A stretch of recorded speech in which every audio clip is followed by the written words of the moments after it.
Greetings and salutations, all you truly beautiful individuals. It's another episode of Liga Unlock. My name is Eric, flying on that Millennium Falcon Han Solo. On today's episode, as we... the word of the day for today's video is going to be yucky. And that's because we're talking about EWC coming up. Fast and Furious, the burnout stretch of the season in between MSI and this third split. This is the second year in a row where the scheduling is absolutely insane. And of course, the yucky side of things, we're talking about, the history, the reason behind this event, the money, who's involved. This has, got red flags written all over it, and we're not really going to be covering the actual event, but just wanted to touch on it before it actually starts. And I mean, it has leveled up this year in terms of sponsorship, prize money, who's involved. You've got Ronaldo, Tyler One doing teasers for this thing. You've got Faker, obviously, in the advertisements, and it's a little different for a lot of the players that are actually going to be involved, as they kind of have to be contractually by the organizations. And specifically the League of Legends side of things is obviously what we're going to be talking about, as this tournament already started like 2 weeks ago or a week ago. The lead up to it, we had all these online qualifiers that nobody really cared about. I mean, people were kind of tuning in, but it felt like scrims. The players didn't really care, it would seem, considering Team Sentinels are the ones who won the online qualifier and will be representing for North America. Lion went 0-2 against both FlyQuest and Team Liquid, and those qualifiers kind of sparked the Castle signing for them, as they mega underperformed because guys probably didn't take it seriously. But the weird thing about this whole event is, of course, the organizations, the Lions, T1s, G2s of the world, take it quite seriously, and there's big sponsorship money, obviously, and a $2 million prize pool, US dollar prize pool, which is the same as MSI.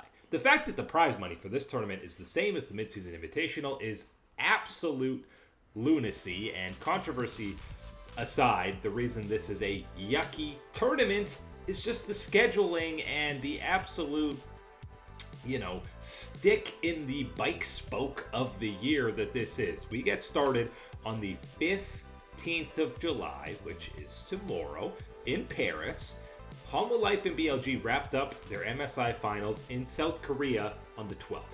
Okay, so from 3 days, you're in South Korea, and they both play day one. There's 12 plus games on that day one. 3 days in between for them to go there, fly across, an entire continent. And even squads like Lion and G2 were playing a couple days before, and now they have to completely turn it around, and they're playing across this blitz of a tournament, 12 games plus on day one. There's going to be multiple matches going at the same time. This whole thing only runs from the 15th to the 19th, and that's going through a group stage that has best of ones, and then it's going to have best of threes, and then a double elim bracket across 3 days, essentially. Like, it's an absolute whirlwind of a tournament, and wraps up on the 19th, like I said. And then guess what? On the 23rd, a mere 4 days later, JDG, AL, BLG, who will all be at this tournament, are starting Split 3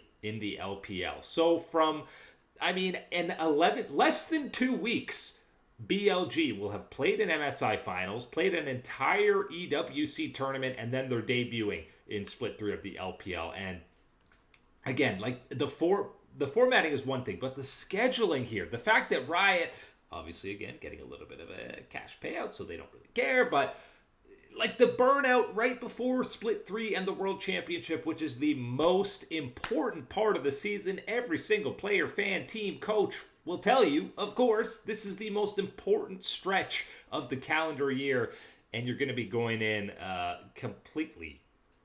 I mean, how do you not get burnt out playing that much? The only way is to not really care about one of the Mickey Mouse tournaments, and if you have to choose between MSI, Split 3, Worlds, every player is not going to be as locked in for the EWC event, which you can see. And listen, the LPL is maybe the worst because 4 days, 3 of these teams have to go start split 3. The LEC is not that much better. Again, Carmine Corp, MCOY, G2 all representing at this event for Europe. 19th it wraps up. 24th split 3 gets going. And there is at least some scheduling foresight because week 1 of the summer split in the LEC is going to be a road show, and it's in Paris. KC hosting it, which means they don't have to at least travel to back to Berlin. I know that's not very far. Europe, traveling's a little easier than going across the entire continent, but still, these guys are going to be playing back-to-back-to-back days the entire weekend because that's how road shows work. So you're, again, going from this blitz of a tournament across 4 days to then playing back-to-back-to-back days over the weekend just to start split 3. You can expect either a slow start for all of these squads that are playing at EWC, and I think the bigger problem for me, a slow start is one thing. These are primarily, except for Sentinels, the top tier squads from their region. They're going to bounce back and be a playoff squad, yada, yada, yada. But when do you bounce back? When do you have the respite to kind of slow down and relax and not be burnt out? Well, it's post-World Championship. So yes, EWC, woohoo, another international event. People are excited about that. Or people are not excited about the event at all. But, I mean, World's performance can be the aftermath, the victim of what happens from this event because it's such an absolute whirlwind of games for a lot of the squads that will be representing at the EWC. And are people...